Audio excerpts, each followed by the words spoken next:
You want answers? Boss Cowboy. You can't handle the truth. Bringing real back. He be speaking his mind. Need the cash pronto. Throw in a session like Romo. Boss Cowboy. You want answers? Where your voice matters.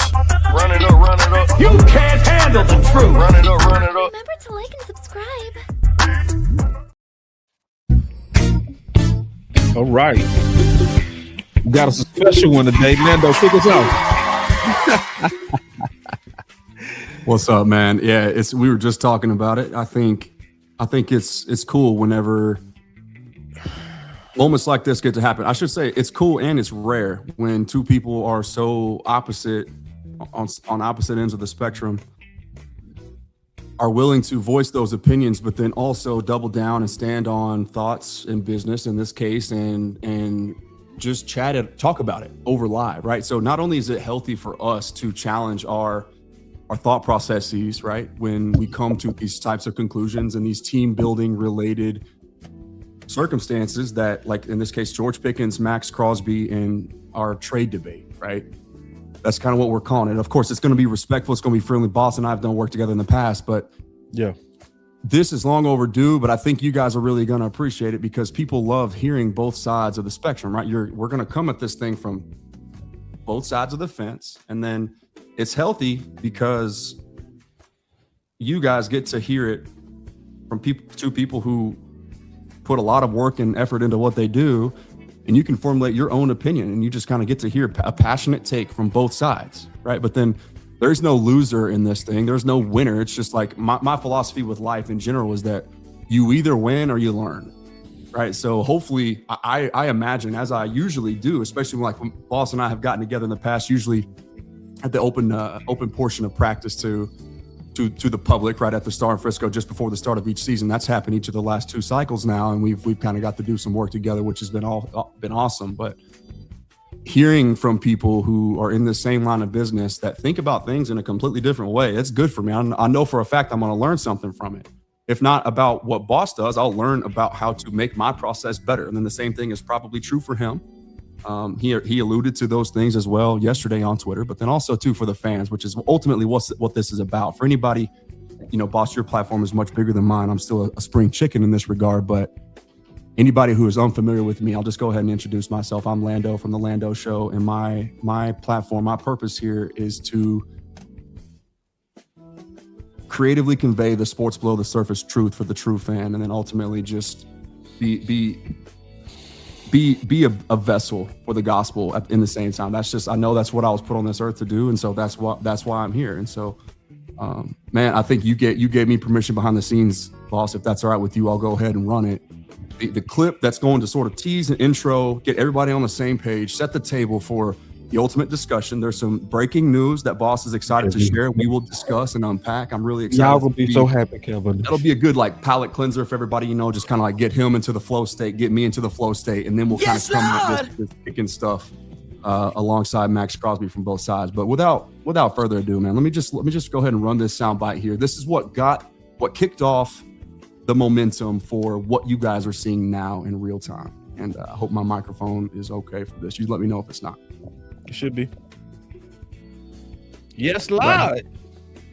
So this was a super chat from a couple days ago. Boss on with Lou Takes and Dan Rogers from Blogging the Boys. It was a great discussion. I heard some things. I had seen some things, and so it got me interested in listening to what Boss had to say. And then it sparked this super chat right here, which once again is the precursor for why we are currently here. I'll go ahead and run that clip.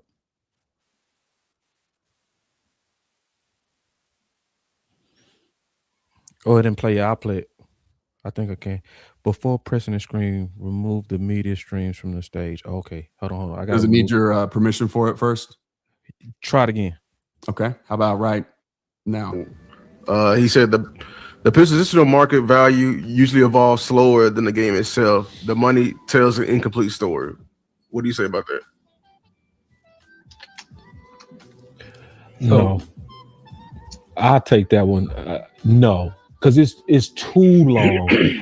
See, running back, I see what you're saying, because running back cycled. You could see what running backs 4 years ago was way undervalued. Now they have returned back market-wise to reasonable rates. So there's a cyclical, but edge, no. Edge, tackle, and quarterback, since there have been money allocated to them, have always been the most valuable positions ever since it was leather helmets. So no, like he's right. Dan is right. Follow the money. The money tells you what the value is, and the value is edge. We not gonna rewrite the rules because we like Pickens. Well, I'm not.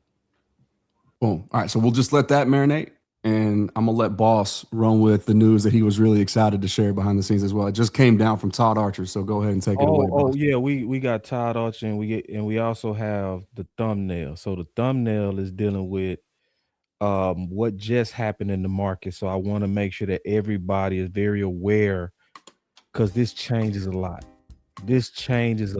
So basically, let me show this real quick. Let me get everybody on the same page. Let me just share my screen.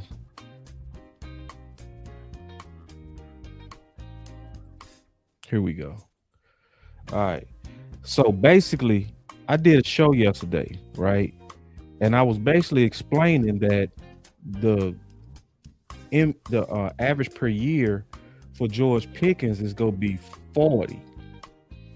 And you got to start with 40 if you calculate his market value correctly, right? So I did that publicly, right? And so, you know, I've been getting pushback on that because people don't believe I know how to do those numbers. Mm-hmm. I've done those numbers every year, and I almost hit it exactly every time. Mm-hmm. So, because I projected that Michael Parsons was 45, right? APY, if you compare him to the market, right? So then guess what it comes out and says? Puka Nacua is likely going to average 43 million on APY. What does that do to George Pickens? See, because in theory, it increases his price tag. Sure. Absolutely it does. It's like, it's no getting around it. And this is why it absolutely increases his value. It's because we can't then knock, because a lot of people, when they was going to try to knock him down to 35 and all that kind of stuff, 34, it was going to build the argument that he's no Chase. He's no Jefferson, right? But he is so much a Puka or more. And it's evidence that the market don't really care about accolades like that, nor comparisons. So what I was showing people yesterday is it's more about who's next than the accolades. And I showed them over and over that every time there's a top receiver, they don't even have to be the top, a top receiver or a top corner, they're going to surpass the previous guy. It's because that's how the market works. So I'm just explaining to people that, yeah, that basically Pickens just got him an absolute raise. So everybody that was thinking 30, you might as well throw it out. Like it should have been threw it out, but now this is the evidence to throw that in the trash. Mm-hmm. So then, okay, let's, if I may, let me paint the opposite side, just the devil's advocate approach to that take. And that's correct. By the way, I've always subscribed to the idea that the market dictates your price. Take it or leave it. It is what it is. That it's a bit of an overgeneralized statement. And what I mean by that, when I say that, and why it's true for George Pickens, is because the Cowboys side of things, right? David Mulligetta and George Pickens are absolutely jumping for joy when they see this news. You're correct about that. No doubt. No question. And David Mulligetta, by the way, takes no prisoners. So let's just he gonna be high. This is that David Mulligetta energy right here, akin to our guy from the Avengers, Thanos. And Chase was after CD. Yeah, and so he did surpass him by 5 million. So here's the thinking, though, right? The flip side of that coin is, does George Pickens want guaranteed money now that surpasses just 1 year and just 2 years and into the range of 4, perhaps even 5? Or does he want to play hardball? Right. And once again, this is a three-sided, a triple-edged sword of negotiation. But so what the calculation for me on the flip side of this coin here is, all right, what's your body of work? As good as he was last year, still the seventh best receiver performance since 2022, statistically speaking, 1,400 yards and 9 touchdowns. So right up there in the echelons of any other receiver that you want to name. He's there, right? This past season with an MVP caliber quarterback, which was the reasoning for and the logic for why this was going to be a slam dunk pairing anyway. When you put him with somebody that's not Mason Rudolph, Kenny Pickett, Justin Fields, or a well past his prime Russell Wilson, you get pretty good things, right? And you're also not playing in the NFC North when it's bully ball and trying to ball control your way through freezing temperatures all the time, okay? Controlled environments, those types of things, right? It's logical to make the receiver palette make more sense in Dallas for a lot of different reasons, well beyond just quarterback or climate, right? But so we've seen that manifest now. It worked, verifiably so, okay? Fact. George Pickens is a top 10 player in this league at that position. Statistically this year, that's true. You can't deny that. What the Cowboys will say is, we have leverage too, though. You might have this Puka thing, but we have leverage. You haven't done what Puka's done over the last 2 years. It's more than one season of dominance league-wide. But and also, too, we've got the franchise tag this year at our disposal that they do plan to use at the very least to buy them some more time to reach a negotiation or a contract extension.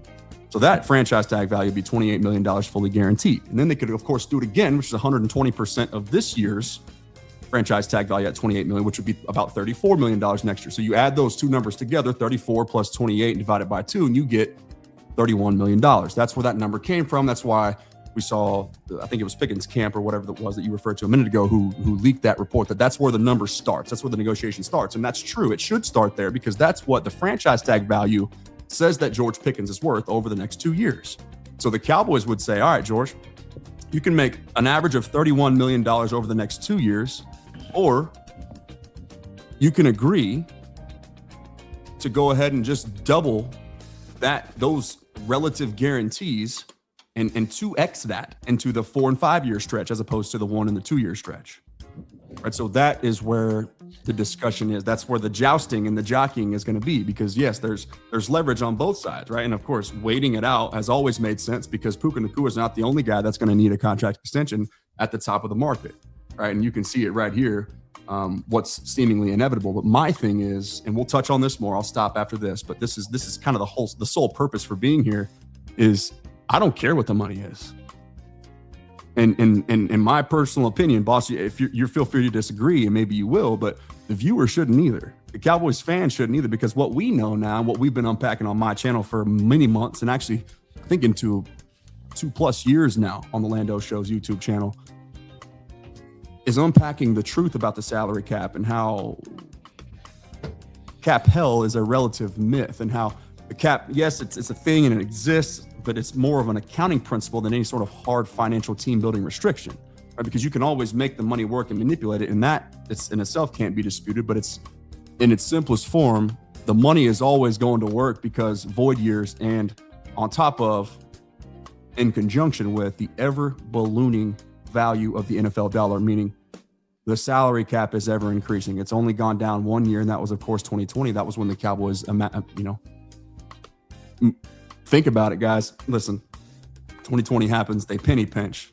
Now here we are again. They're back in the bust the budget window because they've saved the money. They've balanced that budget out, if you will. But the money doesn't matter unless there's a global pandemic per se. That's my thing. And then we know what's coming down the pipeline in 2030, why this is even more important. They've created this 3-year window with Dak Prescott, CeeDee Lamb, Tyler Smith, now Quinnen Williams and company. The list goes on and on and on, right?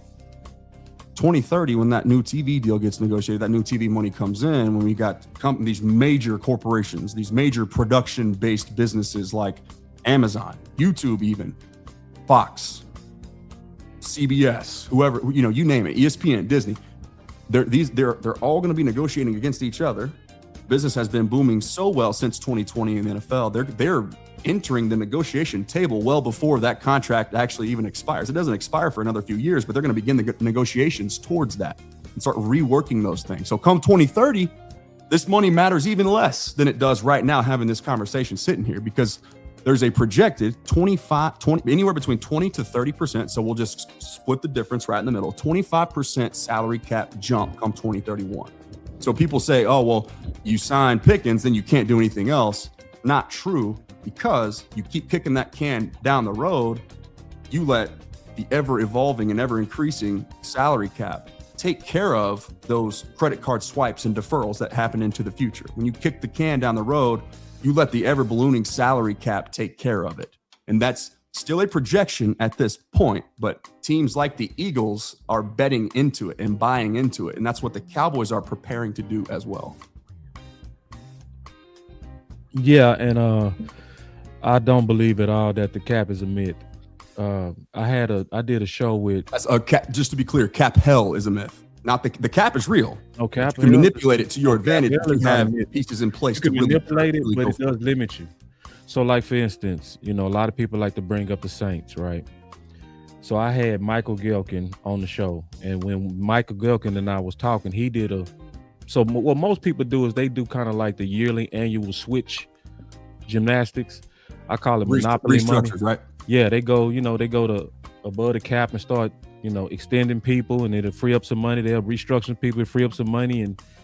But what Michael Gelkin did that was totally different than everybody else is he did the actual consequences of all these switches, right?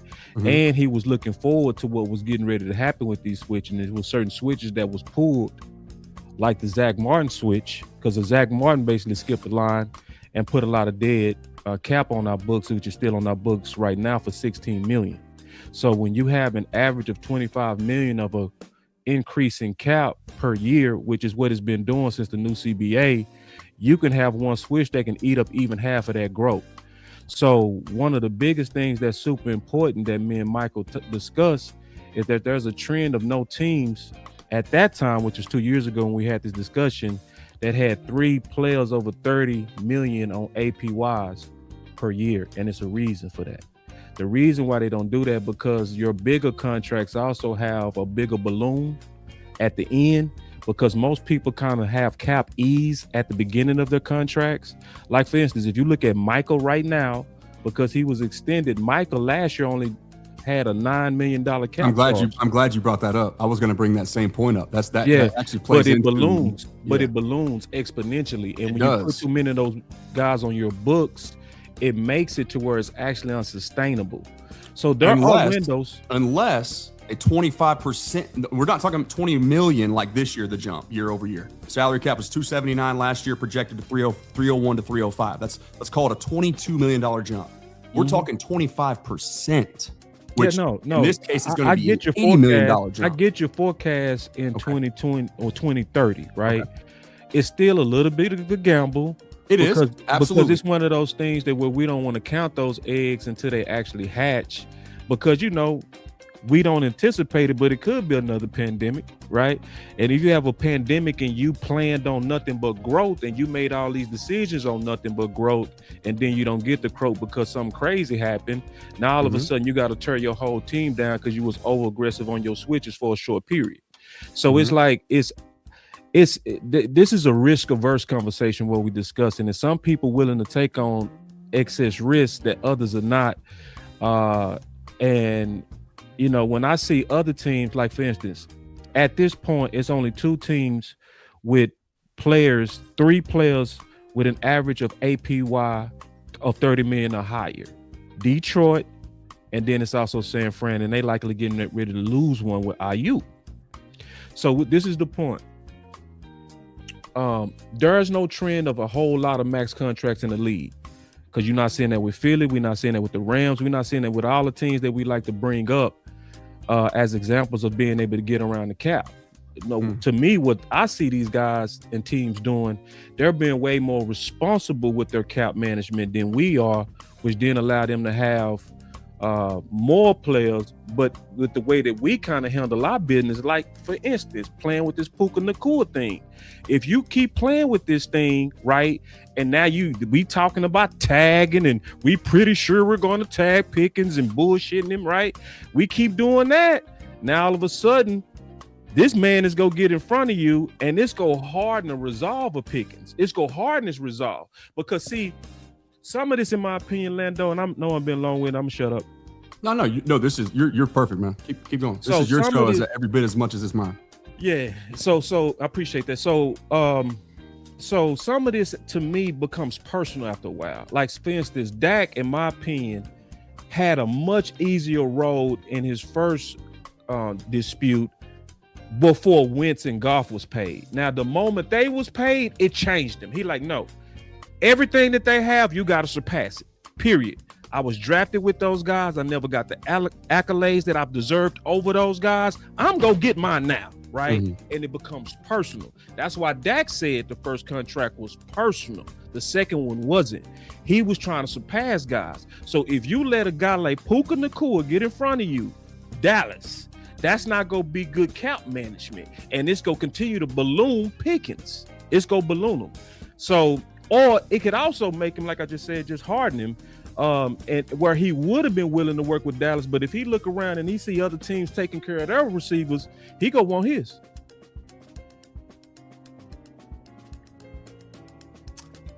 So, okay, so can we backtrack for just a second? A second ago, I just want to make sure that I understand. You said other teams are being more responsible with the cap than the Cowboys are. I'm curious what you mean by that. Are you saying the Cowboys haven't been responsible with their cap? Because the numbers would say that Jason OTC just his report that he put out a couple days ago show that the Cowboys, not only have they signed the 5th fewest total free agents outside their building in the months of March and April since in a 5-year stretch, they have the lowest total APY per player in the entire National Football League. Whereas teams like the Texans, for instance, and I tweeted this the other day, they had the lowest APY. 56 total signings relative to the Cowboys 16.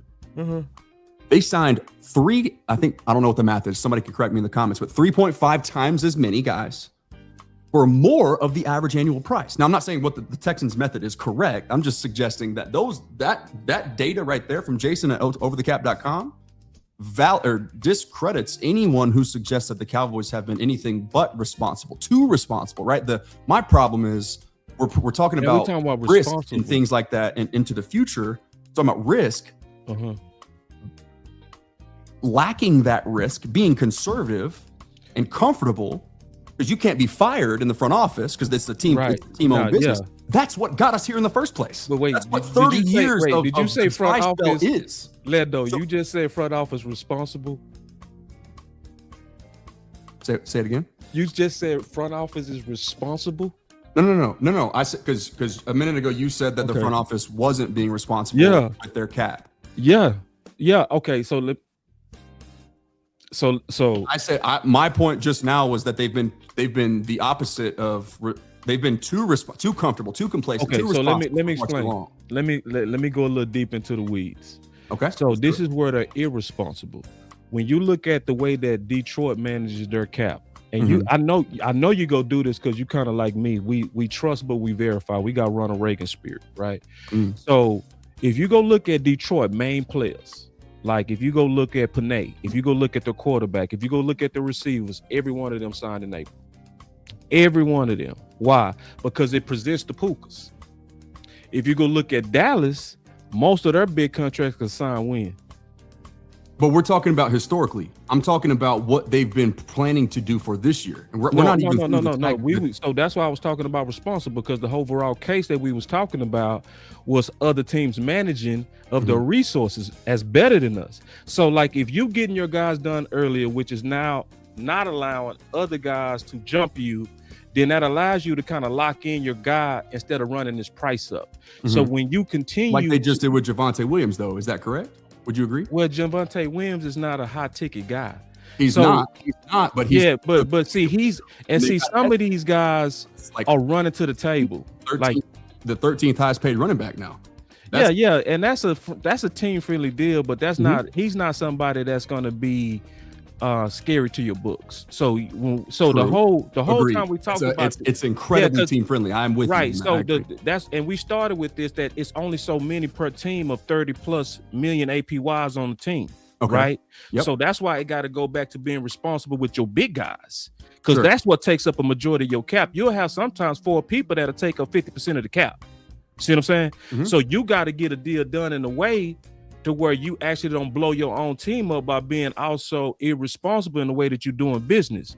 So if you're doing stuff like I refuse to talk to the agent and all that kind of stuff, and and I only want to try to talk to the principal. But while you're doing it that way, what's also happening at the same time, other teams are just getting in front of you and signing their guys. Right. And that's why I wanted to go back to this real quick and kind of showcase something real quick that's important, because a lot of people, in my opinion, they make a mistake. When they talk about these players, they talk about this guy is not going to surpass him because he's not as good as him. It's like, listen, every one of these guys surpass each other. So it's not really about who has a Super Bowl. It's not about, how many yards this guy has, the Pro Bowls. Listen, if you even close to each other, that agent is going to surpass the next guy. It's a clear trend of that you can see in every market, whether you're looking at corners, receivers. It's reasons why. But what we do when I saw people quarterback and people said he ain't better than Pat and Joe and all these other people. It's the market, right? I get you. I'm with you. So what I see a lot of people doing, I saw people immediately start doing it in the chat. They still saying, "Oh, man, Pickens is no Puka Nacua." It's like it don't even matter. See, and we could easily say Puka's not no Jamar Chase, but he getting ready to get $43 million. You know what I'm saying? He ain't no Justin Jefferson, but he getting ready to get $43 million. Right? So because that's how the market works. Right. Okay. So now here's my thing. The 43 million APY, astronomical. Right. Well, my thing is, it's really not those numbers. That's what the agent wants us to see, right? That's him flexing his muscle. Okay, exactly. So I just had the same conversation about Javonte Williams, right? Trying to get fans to understand it's not really a 3-year, $24 million deal for Javonte Williams. It's 2 at 16 with an out. Actually, after 1, if you post June 1 them in a disaster scenario, you could split the dead cap up over 2 years and be just fine. Because like you mentioned a minute ago, it's not one of those big ticket deals. Facts. No. It's true. But now, so my problem, I think where you and I are different, and you feel free to correct me if I'm wrong, is the APY is not what's relevant. Let me see these other details. Let me see the total guarantee. That's the talking money. I call it. That's the one. That's perceived value for fans, and for agent marketability. But that's also the ceiling that sets the parameters of everything else. So the higher APY, the more guarantee you can fit under your contract. The higher APY, the more, it's a lot that fit under that. And that's why it's also still key to raise it. So they not just playing with a number. They know that number moves all the other numbers, right? So it's one of those things to where, but it's also the sticker number. It's the number that they go kind of show out there on, and it's the number that they kind of categorize people by. That's why people was calling Dak Mr. $40 million quarterback, even though his cap hit was never even close to that when he was under that contract. Right? So then now they call him Mr. $60 million. But the bigger point is this. He's going to play for about the same amount of money that Patrick Mahomes is after $31 million just cleared for their restructure as well. Yeah, that's irrelevant. I agree. Exactly. So the thing that I'm saying that I'm trying to get people to really understand is the true market value of Pickens, right? Because I see a bigger thing going on, in my opinion. See, the number 30 million was leaked out there, and that's, to me, was done intentional. I think it's a lot of chess and stealth going on behind the scenes to where front office likely was the ones, because it came through Kevin Walker's, is leaked that. So then you see 30 million, and then the fans get their expectations up for 30 million, but the true market value of Pickens is 40, and I did it yesterday, and it's a simple way to do it. It's easy for anybody to do. It's not even pre-algebra math. So if you go look at CeeDee Lamb, the key thing you got to do, and I'm gonna explain this real quick, all you got to do is to get a rough estimate of the proper APY of a player. Is look at a player that's comparable, that most people would say is fair, just so you can kind of feel good about it in your gut, right? Most people, they chose CeeDee Lamb when we did this exercise yesterday. So then you got to go look at when was CeeDee Lamb signed. He signed his deal in 2024. So then you got to say, okay, what was the percentage of the cap that APY take up? So the number on that year was 255. So what percentage was that to CeeDee Lamb? 13% of that year's cap. So you say, okay, what would that be in today's cap? So then you got to do a small little easy forecast, and you say, what's the projected cap this year? It's 305 million. So if you take 13% of 305 million, that's 40 million. So that tells you, if you see Pickens comparable to CD, that's telling you that the market for Pickens is going to be around that. And that simple math is going to be explained to him by his agent, and is gonna set his real expectation of his value. He's not gonna be over here like, oh shit, unless he wants to. Like if he might say, listen, you can give me 36, 35, 38, but he's gonna know he's worth 40 on the APY. And that's why Puka is already them putting out there, I'm expecting 43. But if you do it by a percentage of the cap, that's basically saying Puka Nacua is only going to be 14% of the cap. Okay. So here's another thing that I want to make sure is understood. And I see Lou in the chat. He and I had a back and forth on it on Twitter as well. He mentions here inflation, right? And so that's the growth of the cap. He right. Exactly. And that actually plays into my argument, right? Mm-hmm. For the same reasons that George Pickens' value may equal or exceed, whether it does or doesn't, CeeDee Lamb, that's the whole point of what I'm getting at. So inflation, right? Mm-hmm. The ever-increasing value of the NFL dollar. Right. That's ammo and ammunition in my chamber, because the reality is Puka's 43 APY. Mm-hmm. He's on a 5-year extension. This is not apples to apples. George Pickens is he's past his rookie contract. That expired. Puka still had 1 more year left. So they got ahead of it. But the thing is, that now becomes a 5-year. What were the terms real quick? Can you remind me? They didn't say the duration. They just threw out the APY right now. They not into the weeds yet. This is the floater number. Okay. So I'm assuming that's going to be a turn into a 5-year deal, because he still technically had 1 year left on his current contract. I'm assuming a 4-year extension at 43 APY, whatever. Yeah. But the reality is, some receivers and most receivers are doing 3s now. Just FYI.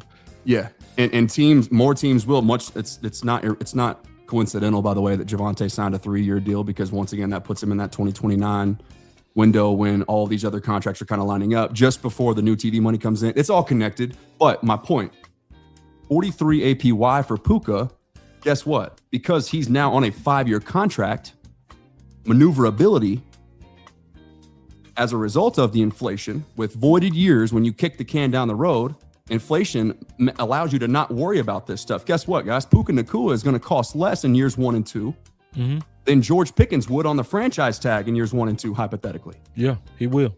Right?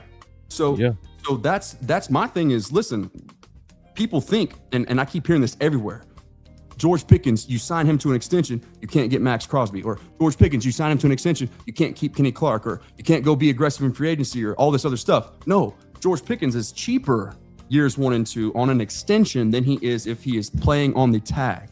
Period. Mm-hmm. Exactly. Period. So I had to say that and but you can't put too many of them on your books. That's the key thing. You can't put too many of them guys on your books. You just can't. Because if you do, yes, you might even have a window with those guys, but you go like lightly shorten your window with Dak, depending on how many years you feel like he has left. So if you kind of estimate that he has 5 left, you don't want to be so aggressive to where you just got to blow the whole team up in 3. You want to kind of have it to the point where you're measurable with your switches. Well, you can hit too many switches. For me, if you don't get it done in 3 years, you're blowing it up anyway.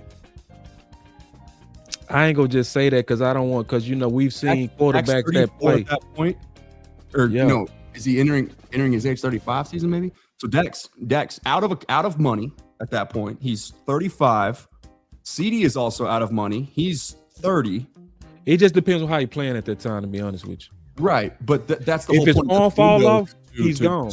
Like the Cowboys are setting this up, right? No matter what, we're going to spend heavily starting this year for 3 years because of the window that we created back in 2024 when we pitched to everybody. We're all in. It was really all in on our dudes, beginning with Dak and CeeDee, right? So this window has they intentionally put themselves into this position. That's why we're seeing the tone change. Of course, influenced by Brian Schottenheimer. That's really, I think that's what my platform is for. The last 12 months has been dedicated to that, sort of tracking the teams, the way that they're sticking and moving, and how different it's been relative to their recent historical norm. And so I just feel so passionately about that. Like, to me, it doesn't really matter the money and like when or if they have to blow it up, because they're going to blow it up anyway. And see, it depends on like Dak. Like, so if Dak is like Tom Brady, and he is kind of Tom Brady wired to where he's so disciplined with his body, he's likely going to play a lot longer than most. He's not a Ben. He ain't, he's not a Romo. He's a Drew Brees. He's a guy that'll drink green juice like TB12, right? Because you got Tom and Dak is crazy. Like, it's some quarterbacks, it's like, Dak, how do you get slimmer every offseason? It's like, bro, I thought you were slim enough and you're slimmer. So he's like a crazy, like, perfectionist. He's the ultimate consummate professional, man. He's wired like Brady in terms of, I'm gonna do everything in my power to be at my best come game day. Now, there's no doubt. We're running out of time, so I want to go ahead and get to the other side of because we'll both be able to cover this Puka stuff later. Absolutely. The quick thing that I want to just tell people real quick, the best news of the day, this is going to literally take 5 seconds. I just want to showcase this. I really want to tell y'all something that's the best news. I promise y'all that of this off season. If anybody been following me, y'all know I've been pushing for this. I'm going to tell y'all right now, you got one of the biggest blessings you go ever see. Let me show y'all this because this is so huge. I literally have been pushing. I've been tagging Dallas on this. I've been telling Dallas, take advantage. I swear to God, I've been doing it. Yeah. I've been tagging Dallas and I said, Dallas, these guys, go get you some of these private independent consultants to work with your coaches. That's because that's what Coach Brandon Jordan was doing. And a lot of people really was giving credit to the coaches of Denver and the coaches of Seattle. But the ghostwriter of those guys, he literally called himself Lando, the ghostwriter. He say, basically, I'm the one making the hits, right? And so basically, Dallas just hired this guy, y'all. And he only was working with 2 other teams. The other 2 teams that also had super dog fronts. So I just want y'all to know what Dallas just did. It's like, it's not just having the talent of Clark. It's not just having the talent of Q. Now you got the best coaching in the world in the middle. Oh, I just want to tell y'all, this literally just happened. Hey, Woo! you getting me jacked up about this too, and it's on the fly. I will say, I gotta study up. I gotta do my due diligence on this gentleman right here, so I can speak more candidly on him. But so my guess is, my initial thoughts. First of all, I want to mention that at the bottom of that Todd Archer tweet that you referred me to before the show began, he mentioned he has a history with Kenny Clark. Is that correct? He's worked with Kenny Clark in the past. I didn't look at his individual client list. That's what, according to Todd Archer, that's the case. Now, so I can't verify that. That's just Todd Archer. I don't have any reason to. Nobody has any reason to deny or doubt Mr. Archer, who does great work over there. But so the next thing is, my question would be like, for folks who may be like me and are unaware of this gentleman, is it like sort of the Duke Manyweather of defensive? That's it. You hit it. You hit it. It's Duke Manyweather for the DTs. Man. But doper. Yeah. Okay. And I said doper. Yeah. So Duke dope. That says a lot. That speaks volumes, by the way. He's not hitting them home runs like he hitting on his defense, y'all. I'm just being honest. I've been watching this guy, bro. And I watch a lot of those personal trainers. Like, I watch them and I watch their work and I watch their clients. That's, and when I see like people like Real Truth, look him up too. This guy named Real Truth, Ronnie Braxton. So he was working with Genty last year, right? So these are some of the personal trainers that if they get their hands on you in the off season, they make a big difference to your game. So a lot of people saw the jump on Flournoy, right?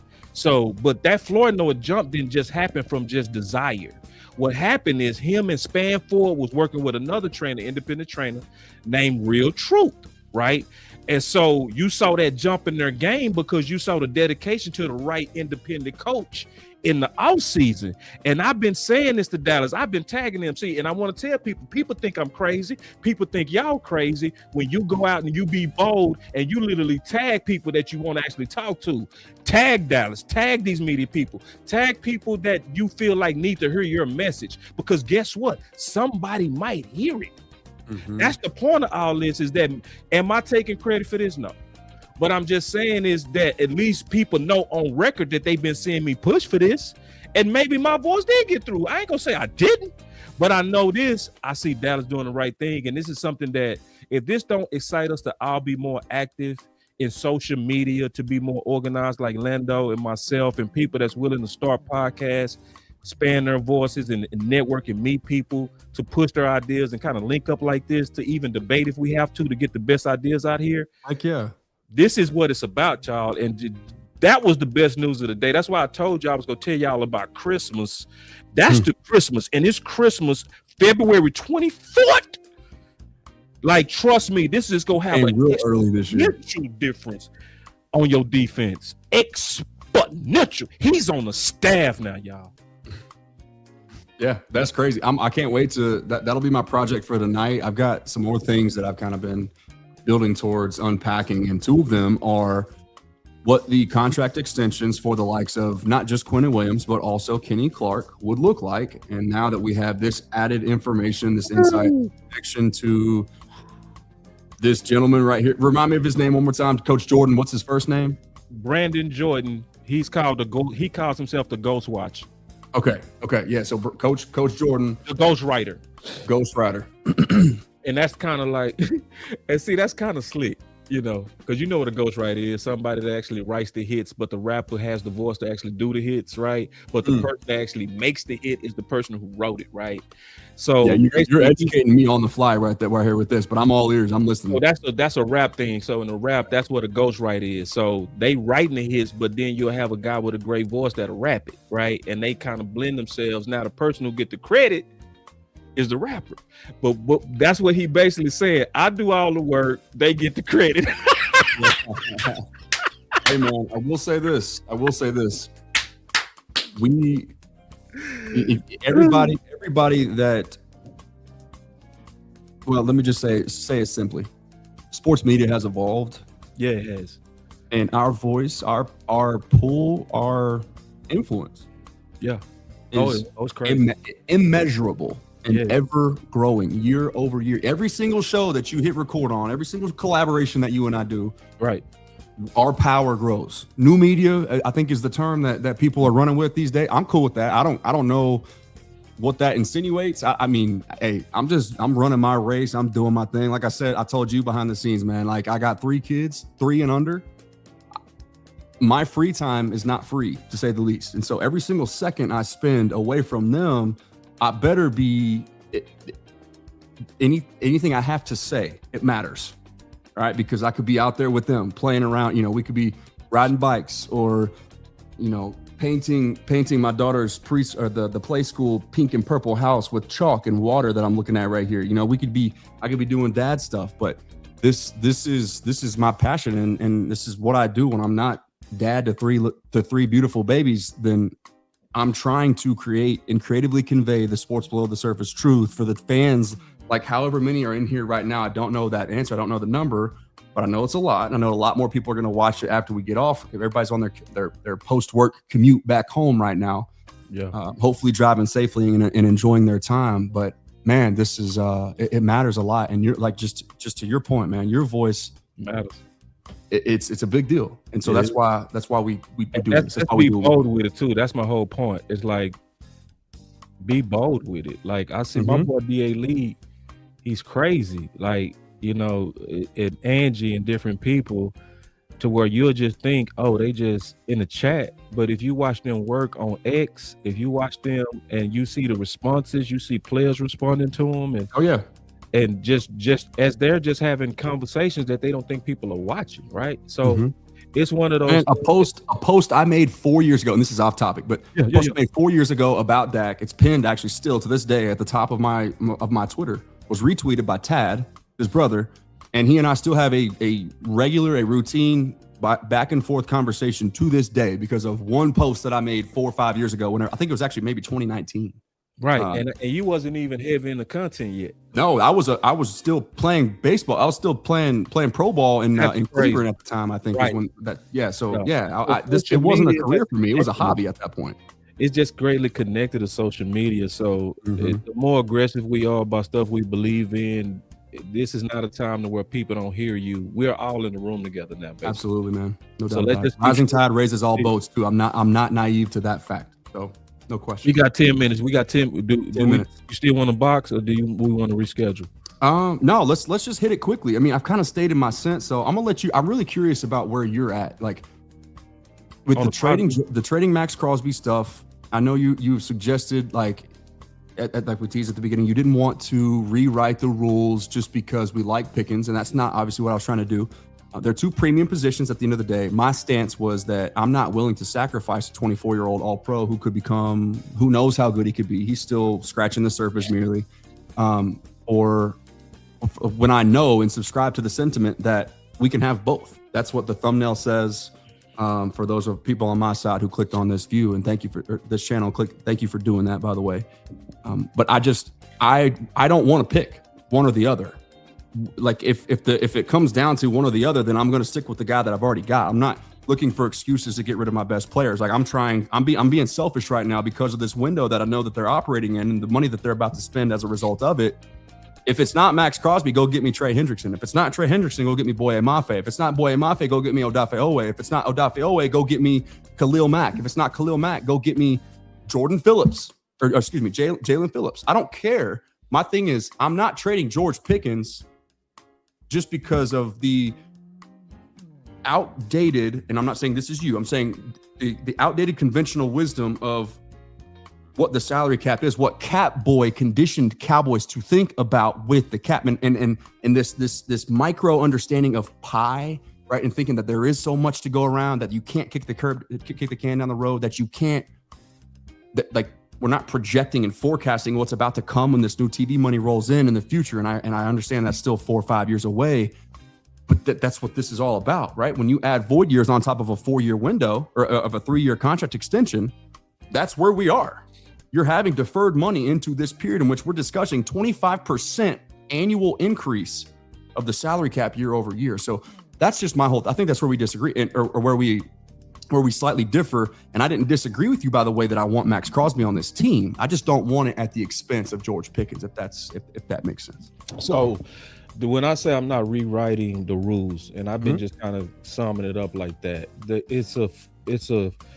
it's a football understanding of value that's expressed in a lot of different metrics, right? So if we look historical draft metrics, it shows you which position is most valued. Yes. Edge, tackle, quarterback, because they come off the board the fastest every year, right? If you look at the money, that's why when you was on the show, Dan said follow the money, right? So the positions that impact the game the most, it might not be the sexiest, but they impact the game the most, is quarterback, tackle, and edge. All of those are straight lines to either prosperity or straight chaos. See what I'm saying? You know what I mean? Yeah. So if you can't protect, it's gonna be chaos all day, right? If you can protect, it's prosperity for your quarterback all day. The game is basically bent on those 3 positions. Right. So when you have a chance to get a premium one, right, especially with a plan to also replace what you lost, I'm open to it. And it's one of those things to where I wouldn't even have this proposal unless it was a guy of that caliber, right? And the reason why I'm so high on Crosby is because of the max, the multiplier effect in him, right? So he's a Micah type. Now, I'm not saying they had the same game. I'm saying they have actually very different games in the run game specifically. Yeah, he's better. So Crosby's better. Yes. So in that part, and then Micah has better closing speed. So, but where they are exactly the same is the amount of attention that they garnished. Gravity. Just from their presence on the field. Yes. And that creates a cascading effect, or what I would also call a chain reaction effect, right? So it helps all of your people across your front have more one-on-ones, and that's why when Michael was on the field, we was number 1 in the league, right? And I forgot one of the takeaways, right? No, it was DVOA. Oh, DVOA, yeah. But then we was dead last, and we've been last since he's left. We've been last since he's left. So if you get a guy that comes back, and it's not just about that one guy, because we still would have other pieces to build, right? We still got people we got to get. We're not saying that.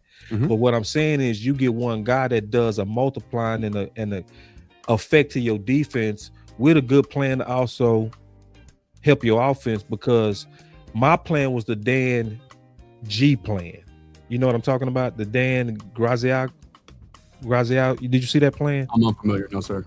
Okay, so he pitched it from ESPN, and I pitched the same plan the day before. I swear to God, I said the exact same thing. I said what we should do is offer the Raiders 20, okay, and do a swap between either CD, because I would give up either one of them, CD or Pickens, right? Because and so now you got 12. 12 will be then allocated to your weapon. So whatever happens from the wash on that, you get it and you live with it, right? The reason why I also pushed that is because I did a massive amount of research, even in 2018, where I went back at that time 10 years and I looked at every first round weapon, because that was around the time we was getting ready to replace Dez. So I wanted to have a smart transition, right? So I was looking at history saying, what's the smartest way to do this? What I found was when first round weapons was drafted under existing all pros, they had a like 95% success rate, and they usually become the new number one on that team. That's how dope it worked. So I'm basically saying we would be in that same scenario, because we would still have one of the all pros on the team, depending on which one you swapped out, right? So then you roll another receiver here at 12. It would have a higher probability than replacing the edge if you try to draft the edge to build your team, right? And you would likely have an offense that will continue to roll with great consistency. So it's like, it's not just about getting rid of Pickens or CD Lamb. It's about having an overall better team at the sacrifice of one of them dudes. So that's the vision. So my thing is, though, with that, why I'm so against it is because I'm not just trading George Pickens for Max Crosby. I'm trading George Pickens, one all-pro at a premium position, for another. I'm also voiding 20, so I'm losing a first-round asset, and I'm also losing 5 years of prime window in the process because of the age discrepancy between George and Max. So that to me is just too much, and it's unnecessary. I don't have to trade away a guy that I just struck gold with. Why do I strike gold, look to sell it away for pennies on the dollar, and then recoup more assets that are going to be unpredictable when those assets are going to be the same? Like it's the process of trying to find the guy that we just traded away. Like, what's the whole purpose, right? When you have a piece, a championship piece in a championship caliber win it window, keep it and then add on top of it. Don't just swap one for one or subtract. Keep adding. Swapping one for, and you getting one with a higher value though. You get marginally. No, edge is a much higher value. Let me explain what I mean by that. And I had a clip, and it's posted. I don't think we have time to let the whole clip play. I do have to run, but it was my discussion with Vach prior to last season. Teams now will find it was also part of the super chat where I said that the value is sometimes slow to catch up to the true positional relevance, right? And it's because teams now, they'll find the scrub no matter what, like Vach always says. And that was just the conversation with him. Tackle is less relevant today than it was even 3, 4, 5 years ago, because now teams will just line whoever their best rusher is in A or B gap and put him on against their biggest mismatch. They'll put Micah Parsons over Tyler Biotish in A gap. If the smart D coordinators, that's what they'll do.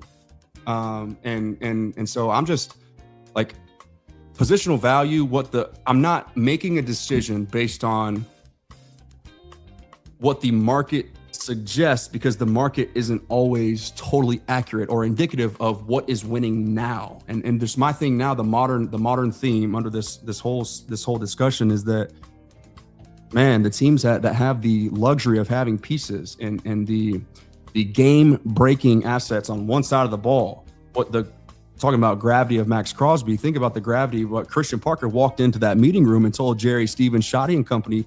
He's like, hey, y'all know, by the way, just what y'all got over here, right? And George Pickens, y'all ain't about to let him go, are you? Yeah, he's reminding him of that. And then Dak, speaking on another man's money, when guys usually don't do that, Dak wasn't shy about speaking about George because the PTSD with Micah just happened, right? They're like, he's basically telling the Cowboys front office, hey, please don't screw this up. And then, of course, we've got other insiders who have connections inside the building, like Mike Fisher, telling us, hey, the football people in the building, not just coaches, not just players, but also scouts would, quote, have an aneurysm if they let this guy go. Now, Stephen Jones, as late as today, saying George Pickens, or he said, when we have George Pickens. I think he let that slip. I still have to go back and re-listen to it, but there's just so much evidence, man. But my thing is just like, why do I have to pick and choose when I know for a fact, because of the cap accounting, simple switches that can be flipped, like the Cowboys have the luxury of creating $130 million just by pressing 4 buttons that the players have no pull over. They have no decision or say in. It's a team decision that's built in when they negotiate these contracts in the first place. Well, I don't have to choose one or the other. I can have both, and it doesn't have to be Max Crosby, because Max Crosby requires trading for. Trey Hendrickson requires negotiating. Right, so that's also a difficult decision, but it's like. So I will say we hit the mark. We had the deadline. So I will say this: this is a perfect excuse for us to do this again. Yeah, we didn't finish. We didn't finish, and a good pausing point. I do see people saying that they're tired of this conversation. I'm gonna just be all the way honest with everybody on this. I'm gonna just be honest with everybody. I don't do content to entertain. I do content to influence ideas that I believe is best for the team. So I know it's gonna frustrate some of you. I'm not saying leave. I would never say, well, tell your ass. I'm not gonna never tell people that support me. I just want y'all to know that this is sincere to me. This is sincere. Likewise. And because I believe it, I'm intentionally talking about it and having this conversation. Now, what I did do is I made sure that we talked about first things that was breaking the day and things that was great news. But I'm just letting everybody know I am going to continue to talk about this because I am pushing for this. Just like I was pushing for Jordan to be our coach, I do believe somebody might got their ear to what I'm saying. And especially when I'm seeing a pattern of that, I'm going to talk louder. I'm just going to be all the way honest with everybody. But this is the good thing. We're bringing on good people to have this discussion with that usually have a totally different take. So we getting different angles to this thing too. You know, that's what it is. We getting totally different angles. We getting insight. We having more togetherness. Lando and I have never done a show, and we so late to this. We are late. So anyway, man, my final words is y'all just be patient with me.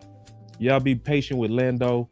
Because we all just trying to hash this thing out. And what we want to do is we want to do it in the public out of love for each other and love for the Cowboys. This is the natural thing in the offseason to have fights. This is a natural thing. But Lando and I is the perfect way. You would probably never see it done this well unless it's likely me and J Tuck and Lando. Because those are the type of people, just from me doing content with them, that even when you disagree, they so professional, you can't tell. No slick shots, no snarkiness, nothing. It's just, I see it different, and we just handle it very respectfully. We talk about it and we learn, man. We learn. Yeah. So, and at the end of the day, we all want the same thing, right? That's really what it boils down to. We want what's best. We just have different perspectives, and that's great. I think it's healthy, and I think it's entertaining for the fans. I hope you guys enjoyed this conversation as much as we did, but it is my fault. We have to run early. My daughter is out of school. We are showing our house here at 5:15, trying to sell it, and then she's got gymnastics at 5:30. So dad duty commences. From one job to the other. You roll. Part 2, I guess, coming soon. My piece. I'll end it here. Boss, first of all, thank you, man, because you've been doing this a lot longer than I have, and it's because of people like you that afford me the luxury of getting to do to call my passion my job. And so thank you for the time today. Thank you for the time that you've committed over the course of your content creating career. Yes, sir. These types of discussions are incredibly important, and yes, Lord, we want the same thing. And I'll go ahead and drop one of those as well for the people, man. I enjoyed this one. I hope you guys did the same. Remember that prayer changes things, and the war is already won. I hope y'all can continue this. Amen, brother. Time, but part 2 coming soon. Stay tuned. Part 2, we'll schedule it. Y'all look forward. This was dope. Let's get it again. Yes, sir. All right. Man, I feel so good. We got us a Jordan. We got Jordan, yo. We got Jordan. I'm so happy. Oh, man. man. I'm so happy. No show, man. Can't wait.